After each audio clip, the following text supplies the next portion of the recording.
안녕하세요 여러분. 이번 한 주도 주님의 말씀 붙들고 묵묵히 걸어가는 그런 한 주가 되기를 주님의 이름으로 축복합니다. 오늘 본문은 출애굽기 35장입니다. 모세가 이스라엘 자손의 온 회중을 모으고 그들에게 이르되 여호와께서 너희에게 명령하사 행하게 하신 말씀이 이러하니라. 엿새 동안은 일하고 일곱째 날은 너희를 위한 거룩한 날이니 여호와께 엄숙한 안식일이라. 누구든지 이 날에 일하는 자는 죽일지니 안식일에는 너희의 모든 처소에서 불도 피우지 말지니라. 모세가 이스라엘 자손의 온 회중에게 말하여 이르되 여호와께서 명령하신 일이 이러하니라. 이르시기를 너희의 모든 소유 중에서 너희는 여호와께 드릴 것을 택하되 마음에 원하는 자는 누구든지 그것을 가져다가 여호와께 드릴지니 곧 금과 은과 놋과 청색 자색 홍색 실과 가는 배실과 염소털과 붉은 물들인 수량의 가죽과 해달의 가죽과 조각목과 등유와 관유에 드는 향품과 분향할 향을 만드는 향품과 호마노며 에봇과 흉패에 물릴 보석이니라. 물은 너희 중 마음이 지혜로운 자는 와서 여호와께서 명령하신 것을 다 만들지니 그 성막과 천막과 그 덮개와 그 갈고리와 그 널판과 그 띠와 그 기둥과 그 받침과 증거궤와 그 채와 속죄소와 그 가리는 휘장과 상과 그 채와 그 모든 기구와 진설병과 불 켜는 등잔대와 그 기구와 그 등잔과 등유와 분향단과 그 채와 관유와 분향할 향품과 성막문의 휘장과 번제단과 그 놋그멀과 그 채와 그 모든 기구와 물두멍과 그 받침과 뜰의 포장과 그 기둥과 그 받침과 뜰 문의 휘장과 장막 말뚝과 뜰의 말뚝과 그 줄과 성소에서 섬기기 위하여 정교하게 만든 옷, 곧 제사 직분을 행할 때에 입는 제사장 아론의 거룩한 옷과 그의 아들들의 옷이니라. 이스라엘 자손의 온 회중이 모세 앞에서 물러갔더니 마음이 감동된 모든 자와 좌안하는 모든 자가 와서 회막을 짓기 위하여 그 속에서 쓸 모든 것을 위하여 거룩한 옷을 위하여 예물을 가져다가 여호와께 드렸으니 곧 마음에 원하는 남녀가 와서 팔찌와 귀고리와 가락지와 목걸이와 여러 가지 금품을 가져다가 사람마다 여호와께 금예물을 드렸으며 무릇 청색 자색 홍색 실과 가는 배실과 염소털과 붉은 물들인 수량의 가죽과 해달의 가죽이 있는 자도 가져왔으며 은과 놋으로 예물을 삼는 모든 자가 가져다가 여호와께 드렸으며 섬기는 일에 소용되는 조각목이 있는 모든 자는 가져왔으며 마음이 슬기로운 모든 여인은 손수 실을 빼고 그 뺀 청색 자색 홍색 실과 가는 배실을 가져왔으며 마음의 감동을 받아 슬기로운 모든 여인은 염소털로 실을 뽑았으며 모든 족장은 호마노와 및 애복과 흉패에 물릴 보석을 가져왔으며 등불과 관유와 분향할 향에 소용되는 기름과 향품을 가져왔으니 마음에 저항하는 남녀는 누구나 여호와께서 모세의 손을 빌어 명령하신 모든 것을 만들기 위하여 물품을 드렸으니 이것이 이스라엘 자손이 여호와께 자원하여 드린 예물이니라. 모세가 이스라엘 자손에게 이르되 볼지어다 여호와께서 유다 지파 훌의 손자요 우리의 아들인 부살레를 지명하여 부르시고 하나님의 영을 그에게 충만하게 하여 지와 총명과 지식으로 여러 가지 일을 하게 하시되 금과 은과 놋으로 제작하는 기술을 고안하게 하시며 보석을 깎아 물리며 나무를 새기는 여러 가지 정교한 일을 하게 하셨고 또 그와 그 단지파 아이사막의 아들 오올리압을 감동시키사 가르치게 하시며 지혜로운 마음을 그들에게 충만하게 하사 여러 가지 일을 하게 하시되 조각하는 일과 세공하는 일과 청색 자색 홍색 실과 가는 배실로 수놓는 일과 짜는 일과 그 외에 여러 가지 일을 하게 하시고 정교한 일을 고안하게 하셨느니라. 아멘.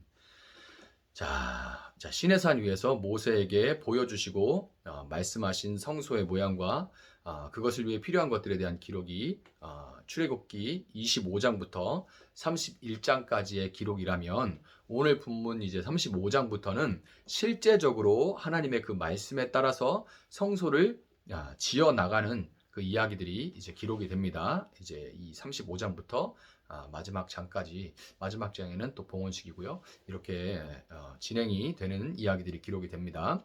순서적으로 당연히 성소를 짓는데 필요한 물품들을 하나님 앞에 드리는 것으로부터 시작되는데요. 그에 앞서서 1절부터 3절에는 안식일 규례가 재차 기록이 되어 있습니다. 여러분 몇 차례 안식일에 관한 그 규정들을 보셨을 거예요. 안식일에 관한 이 규례가 등장하는 위치를 보면요. 한번 뒤로 이렇게 가서 한번 보세요. 안식일이 대한 그 규례가 등장하는 위치를 보면 하나님은 성소에 대한 설명이 끝날 때나 시작할 때 또는 파기된 계약을 갱신하실 때 안식일에 대해 언급하신다는 것을 알 수가 있습니다. 무엇이 시작하거나 끝나거나 다시 할 때 안식일에 대한 그 규례가 이제 반복해서 설명이 되고 있어요. 이것은 어떤 행위를 하든지 그 행위 자체보다 중요한 것은 행위를 단순하게 반복하는 것보다 그 행위를 그 자체보다 중요한 것은 그것을 왜 하는지 무엇 때문에 하는지 그 본질을 기억하는 것 그 본질로부터 나와야, 그 행위가 나와야 된다는 것이 무엇보다 중요하기 때문에 이렇게 반복이 이런 위치에 반복되는 겁니다. 2절을 보면 엿새 동안은 일하고 일곱째 날은 너희를 위한 거룩한 날이니 여호와께 엄숙한 안식일이라 누구든지 이 날에 일하는 자는 죽일지니라 이렇게 기록이 되어 있습니다. 안식일은 뭐라 그래요? 하나님을 위한 날이기보다 이스라엘 백성을 위해 구별된 날이고 그날에 일하는 자는 죽이라고 할 만큼 생명이 걸린 그런 본질적인 날인데요. 그만큼 이스라엘 백성이 행하는 모든 일들은 하나님과의 관계에 뿌리를 내리고 그분과의 교제를 위한 것이어야만 하는 겁니다. 이것이 본질이에요. 4절부터 19절에 이르기까지 모세는 이스라엘 백성들에게 성소를 위해 하나님께 드릴 것들을 가져오라 이렇게 말하는데요. 금은 보석과 함께 각종 목재와 가죽까지 정말 다양한 물품들이죠. 가죽들까지 광야를 걷고 있는 이스라엘 백성들이 도대체 어디서 구해서 소유하고 있을지 의아한 이런 물품들이 거기에 존재합니다. 대체 노예 출신 이스라엘 백성들을 이것들을 어디서 얻었을까요? 어디서 구했을까요?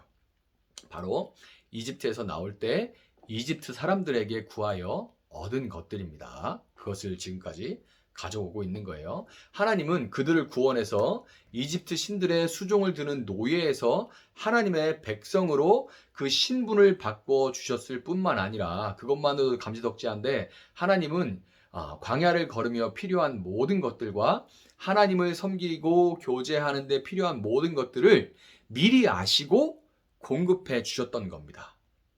미리 이런 것들을 구해서 그들로부터 받아서 이제 출애굽을 해라 이렇게 또 그들의 마음을 열어서 다 이렇게 받을 수 있도록 하나님께서 해주신 거죠. 구원받은 것만으로도 감격인데 일용할 모든 것들을 하나님께서 이미 다 공급해 주신 겁니다. 하나님은 안식일 규례를 통해서 이스라엘 백성들로 하여금 먼저 그렇게 행하신 하나님을 기억하도록 하시고 그것을 기억하고 마음에 원하는 자, 자원하는 마음으로 드리는 자들의 것들만 받도록 하시죠. 20절부터 29절까지 하나님이 바라신 대로 마음이 감동된 모든 사람들이 필요한 물품들을 가져와서 그 마음으로 하나님께 이렇게 드렸습니다. 하나님은 이것이 얼마나 그 마음으로 이렇게 하나님께 드리는 것이 얼마나 기쁘셨는지 성경에 이 9절 안에 마음이라는 단어가 5번이나 반복되게 하십니다. 마음으로, 마음에 자원하여 이렇게 해서 마음이 5번이나 반복되게 하세요. 너무 기쁘신 거죠. 예물을 드린 이스라엘 백성들은 정확하게 하나님이 그들에게 무엇을 해주셨는지 또 그들이 가진 모든 소유의 출처가 어디인지 분명히 기억하고 있었던 겁니다. 20절부터 29절의 내용을 읽으면서 저는 뭘 드리고 막 자원해서 가져오고 이 내용들을 읽으면서 1997년 한국 정부가 IMF 기구에 구제금융을 요청했을 당시에 국민들이 자발적으로 시행했던 금모으기 운동이 떠올랐습니다. 그 일의 성과가 미미했고 또한 당시 구제금융 요청은 하지 않았어도 될 일이었다 하는 그런 평가도 있는 것이 사실이지만 그 마음만은 아마도 그로부터 90년 전인 1907년에 조선을 경제적으로 예속하려고 했던 일제에 맞서 진행됐던 그 국채 보상 운동을 벌였던 조선 백성들의 마음과 동일한 마음이었을 겁니다. 어떤 마음이었을까요? 나라를 잃어버리면 모든 것이 끝장난다. 모든 것을 잃어버리게 된다는 그런 마음입니다. 내 부가 얼마나 내가 스스로 얼마나 개인적으로 부유하든 그런 것과 관계없이 나라를 잃어버리면 모든 것이 끝난다는 그런 마음이죠. 세계 어느 나라에서도 유례를 찾아볼 수 없는 이런 일들을 우리 민족의 역사에서는 흔하게 찾아볼 수 있는 이유는 우리가 숱한 침략을 경험해보고 나라를 심지어 빼앗겨봤던 경험이 있는 민족이기 때문입니다. 그렇기 때문에 그 나라가 얼마나 중요한지를 아는 거예요. 여러분 자발적으로 하나님 앞에 예물을 드린 이스라엘 백성들의 마음 역시 이와 마찬가지였습니다. 노예 신세로 살았던 그들은 하나님이 그들을 위해 행하신 일을 기억하고 그분과의 관계를 지켜내는 것이 그 어느 것보다, 하나님 나라의 안에 거하는 것이 그 어느 것보다 중요한, 마치 생명과도 같은 일이라는 것을 알고 있었기 때문에 모세의 말이 떨어지기가 무섭게 자원해서 자발적으로 예물들을 들고 나왔던 겁니다. 여러분, 신약 시대에 와서 안식일은 주일만이 아니라 하나님이 예수님을 통해 공급하신 이 평안과 안식을 누리는 모든 날이 바로 안식일이 되었어요. 그러니까 매일이 사실은 안식일인 거죠. 하나님께서 이스라엘이 예물을 드리기에 앞서 안식일의 규례를 말씀하셨듯이 우리는 매일 공급되는 말씀을 통해서 하나님이 우리를 위해서 행하신 일과 우리가 가진 모든 것이 하나님으로부터 왔음을 기억할 때만 마음의 안식을 누리는 가운데 하루를 살아가며 행하는 모든 일들을 그 하나님과의 관계 가운데 믿음으로 행할 수가 있는 겁니다. 여러분, 안식일을 지키지 않는 자는 죽일지라, 이렇게 말씀하신 하나님의 엄중한 이 말씀처럼 말씀으로 하루를 시작하는 일을 생명과 본질로 여기고 오늘 하루의 삶도 온전히 하나님께 예물로 올려드리는 여러분의 새날 또 하루가 되기를 주님의 이름으로 축복합니다. 제가 한번 기도하도록 하겠습니다. 하나님 감사합니다. 오늘도 말씀으로 이렇게 새로운 한 주 또 새날을 시작할 수 있게 하시니 감사합니다. 이 말씀 붙들고 한 주간 말씀 가운데 굳건하게 설 수 있는 저희들 될 수 있도록 붙들어 주시고, 하나님 이 말씀을 주신 대로 정말 하나님과 교제하고 하나님과 동행하는 그런 삶을 우리의 생명이요 본질로 여기며 살아가게 하시고, 이것을 빼앗기는 것이 모든 것을 잃어버리는 것임을 알게 하여 주셔서 우리 영혼이 늘 강건케 하시고 우리가 하는 모든 일들이, 하나님 앞에 생하는 모든 일들이 믿음에서 나오게 하시고, 먹든지 마시든지 무엇을 하든지 다 하나님의 영광을 위해 살아갈 수 있는 저희들의 한 주가 될 수 있도록 하나님 함께하여 주시옵소서. 한 주간 살아가는 동안 저희들 연약하고 부족하오니 하나님 능력에 능력을 더하여 주셔서 승리하는 삶을 살아갈 수 있도록 하나님 붙들어 주시옵소서. 감사하며 예수님의 이름으로 기도합니다. 아멘. 오늘 주신 말씀 붙들고 계속해서 기도합니다.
주님.